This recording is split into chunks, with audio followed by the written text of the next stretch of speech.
Imagina que de un momento a otro te duplican el sueldo. Te pregunto, ¿acaso serías más feliz? Lo más probable es que todos digamos que sí, porque tendríamos más dinero para comprar un auto, un mejor departamento, un celular y todo aquello que tú quieres. Sin embargo, a pesar de que los ingresos estén conectados con la felicidad, no necesariamente significa que realmente hay un efecto causal en estas dos. Es decir, que la felicidad que percibamos no necesariamente depende de cuánto dinero ganamos. Y de hecho, en 1974, un curioso economista analizó miles de datos para ver si estas dos variables tenían una conexión en común, y encontró algo bastante curioso.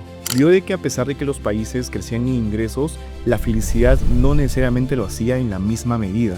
Y bajo esta premisa del día de hoy veremos una de las paradojas más interesantes del mundo de la economía, la cual fue planteada hace más de 50 años. Esta es la paradoja de Easterling.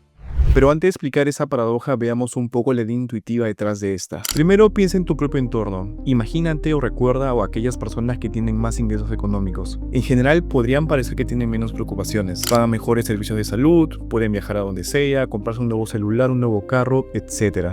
Y por ende, uno podría pensar que sería una vida mucho más feliz. De hecho, cuando diversos economistas estudian esta relación entre ingresos y felicidad, encuentran datos bastante certeros. Básicamente, aquellas personas que reportan mayores cantidades de ingreso también reportan un mayor grado de felicidad. Y esto es consistente en diversas culturas y en diversos países. Entonces, bajo esta premisa, una conclusión bastante lógica es: si esto funciona a nivel de personas, naturalmente a nivel agregado, es decir, de países o sociedades, también debe estar conectado. Es decir, si un país se vuelve más rico en el tiempo, los ciudadanos también lo serán. Esto fue lo que exactamente este economista Easterling fue a investigar. Este economista en 1974 se hizo esta misma pregunta: ¿acaso los países más ricos tienden a tener mayores grados de felicidad?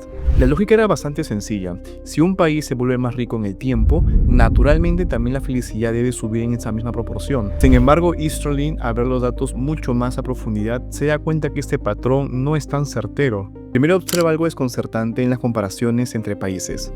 Naciones con ingresos per cápita muy distintos reportan niveles de felicidad sorprendentemente similares. Por ejemplo, observa que un país que es 10 veces más rico que otro no necesariamente es 10 veces más feliz, a veces ni siquiera un poco más feliz. Pero el golpe más fuerte viene cuando observa un solo país en el tiempo. Toma el caso de Estados Unidos entre 1946 y 1970. Durante este periodo el ingreso per cápita creció de manera sostenida, la economía se expandió, la gente compraba más, vivía mejor en términos materiales. Lógicamente, si a priori se pensaba que el dinero producía más felicidad, entonces la curva de felicidad también debería subir al mismo nivel que la curva de ingresos. De hecho, lo que encontró fue que la felicidad promedio se encontraba al mismo nivel que en el periodo inicial de ingresos. Básicamente había concluido que a pesar de que este país se hizo considerablemente más rico, su población no se hizo considerablemente más feliz. Y de hecho, para la época esto fue un choque bastante duro, académicamente hablando, porque había dos hechos que no eran consistentes entre sí. Por un lado, dentro de un país los más ricos son más felices que los más pobres. Y por otro, cuando un país entero se vuelve más rico, la felicidad promedio no sube. Y esa contradicción que acabamos de descubrir es exactamente la paradoja de Easterling.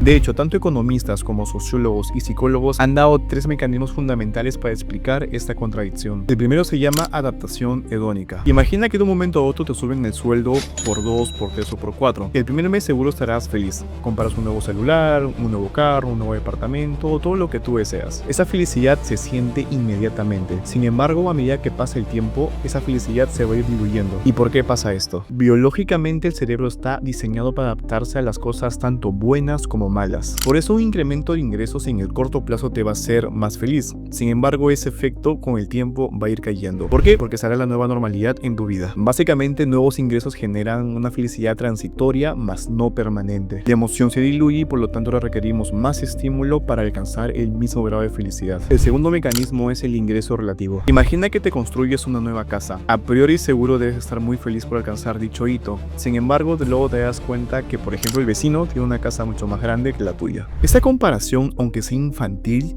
de hecho merma mucho la felicidad en las personas. Diversos estudios demuestran que no es tan importante cuánto ganas tú en términos absolutos, sino cuánto ganas tú en términos relativos, es decir, en comparación con los demás. Aquí viene la trampa del crecimiento económico. Cuando el PBI crece, todos los ingresos de las personas crecen en proporciones similares. Tus ingresos suben, pero del mismo modo también lo hacen de tus vecinos, compañeros o amigos. Y tu posición relativa no cambia, y muchas veces la felicidad sí depende de esa posición relativa. Es como si todos, por ejemplo, ejemplo, en un estadio se pusieran de pie. Nadie va a ver mejor. El tercer mecanismo son las aspiraciones que escalan. A medida que ganamos mucho más, también las necesidades suben. Lo que antes, por ejemplo, era un lujo para nosotros, ahora se vuelve una necesidad básica. Por ejemplo, Isolin había comparado cómo es la vida promedio de una persona que vive en la India con una persona que vive en Estados Unidos. Tanto las aspiraciones como las metas son completamente diferentes y muy distantes. Y esto pasa muchas veces porque estamos en contextos donde lo básico se nos acomoda bastante bien y por lo tanto queremos mucho más en el tiempo. Y eso genera en el tiempo que la brecha entre lo que tenemos y lo que queremos nunca se cierre por completo, sino que solo se traslade más arriba.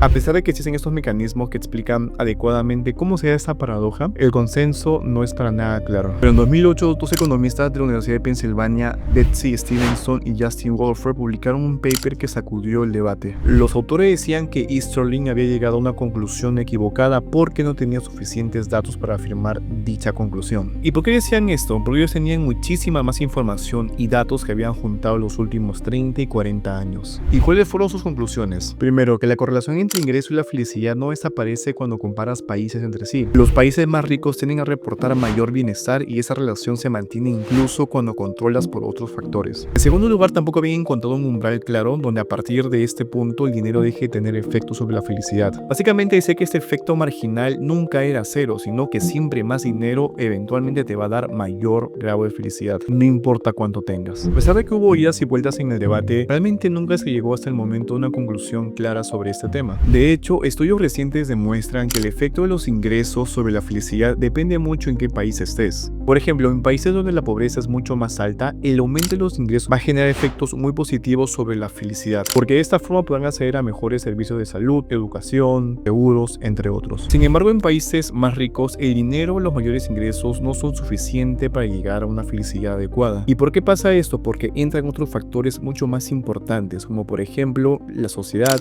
la salud, el bienestar, la educación o los factores de apoyo. También igual de importante la confianza en las instituciones públicas. Entonces podrías afirmar y decir, Bruno, si mayor PBI no necesariamente lleva a una felicidad mayor, exactamente ¿qué lo hace entonces? La respuesta es, depende. De hecho hay 5 factores que también influyen mucho en que una sociedad sea más feliz, además de los ingresos que pueden percibir. Estos son apoyo social, salud, libertad, confianza en las instituciones y también la generosidad, básicamente el sentido de comunidad y de pertenencia. Y claro, y ninguno de esos 5 factores aparece directamente, por ejemplo, en el PBI. Sin embargo, bajo ciertas circunstancias son factores fundamentales al momento de definir qué tan feliz puede ser una sociedad. Por ejemplo, países como Finlandia, Dinamarca, Nueva Zelanda no encabezan los rankings de felicidad porque son los países más ricos del mundo, porque no lo son. Los encabezan porque en el fondo han construido una sociedad que no depende solo de los ingresos económicos, sino de sistemas de salud robustos, redes de apoyo fuertes, instituciones en las cuales las personas perciben como justas y culturas donde la confianza interpersonal es bastante alta. Por lo que es importante entender que el PBI es un medio,